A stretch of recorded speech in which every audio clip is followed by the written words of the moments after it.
안녕하십니까. 북새통 안정환 실장입니다. 오늘은 Y 시리즈 중에서 뇌를 소개해 드리겠습니다.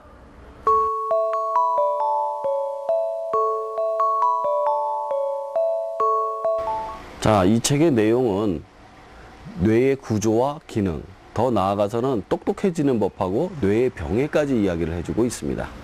그러면은 뇌가 무엇인지 간단하게 소개를 해드리도록 하겠습니다. 뇌가 뭘까요? 간단하게 소개를 해드리면 바로 우리 몸을 전체적으로 지휘하는 중앙 컴퓨터와 같다고 생각하시면 됩니다.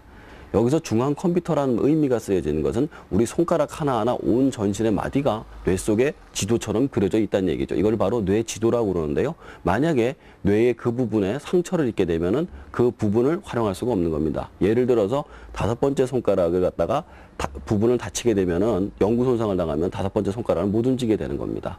이처럼 뇌 지도를 갖다가 활용해서 똑똑해지는 법, 그리고 또 기억력을 갖다가 높이는 법 등의 이야기가 나옵니다.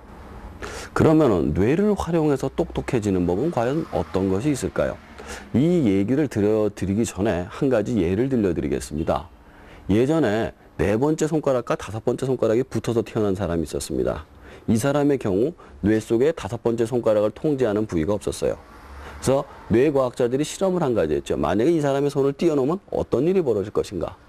그래서 대부분의 사람들은 떨어뜨려 놨을 때 2개가 같이 움직일 거라고 생각을 했습니다. 그래서 2개를 떨어뜨리는 분리 수술을 하고 몇 달이 지난 다음에 이 사람은 손가락을 5개를 다 자유스럽게 쓰게 됐죠. 그리고 뇌의 사진을 스캔을 해보니까 5번째 손가락 부분이 생겨난 겁니다.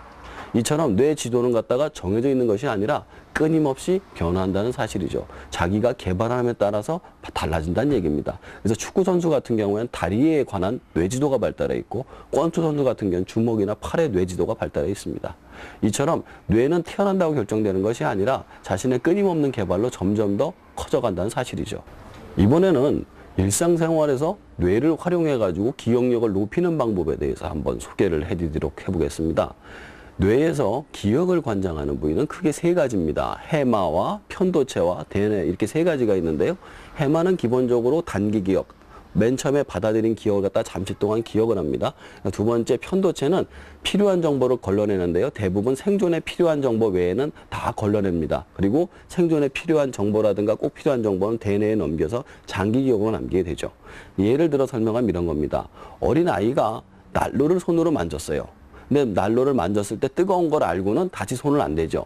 이것은 바로 생존에 필요한 부분이기 때문에 편도체가 막바로 대뇌로 넘겨가지고 기억에 오랫동안 장기 기억을 시키는 것이기 때문입니다. 그러나 우리가 학교에서 공부할 때 이게 생존에 직접적인 문제가 안 되기 때문에 대부분 기억에 안 남고 다 잊어버리게 되는 것이죠.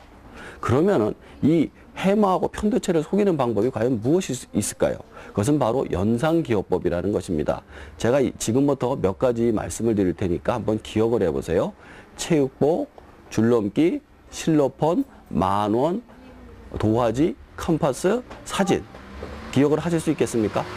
대부분 3개나 정도까지밖에 기억을 할 수가 없습니다. 그러나 이렇게 기억을 하면 쉽죠. 자, 체육복을 입고 줄넘기를 했는데 1등을 해서 선생님이 실로폰으로 딩동댕을 해줬어요. 그래서 부모님께 자랑을 했더니 10,000원을 주셔서 그 돈을 가지고 도화지를 하고 컴파스를 사서 컴파스를 가지고 원을 그려서 그 안에 사진을 붙였다.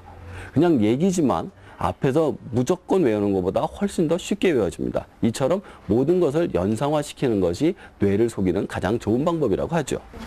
그리고 마지막으로 뇌가 일으키는 병에 대해서 한번 소개를 해드리겠습니다. 이것을 소개하는 이유는 뇌과학의 궁극적인 목표가 뇌에서 일어나는 병을 고치기 위해서이긴데요.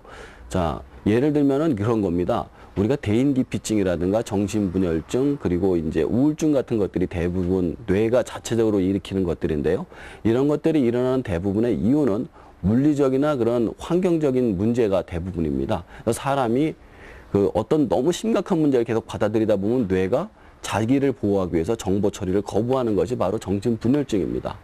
그래서 과거에는 이런 것을 갖다가 대부분 아시죠? 이렇게 의사가 눕혀놓고 얘기를 해가지고 치료를 하는 게 대부분이었습니다. 근데 요즘은 이것을 약물로서 많이 치료를 하고 있죠. 특히 우울증 같은 경우에는 80% 이상이 약물로 치료가 될 수 있다고 합니다. 이처럼 과거에는 심리학이 이런 것을 지배를 했지만 현재는 뇌과학이 이런 것을 대체하고 있죠. 제가 오늘 소개해드린 그 Y뇌 같은 경우에는 Y 시리즈 중에 한 부분에 불과할 뿐입니다. 다른 Y 시리즈들도 내용이 상당히 좋으니까요. 보시면 좋으실 것 같습니다.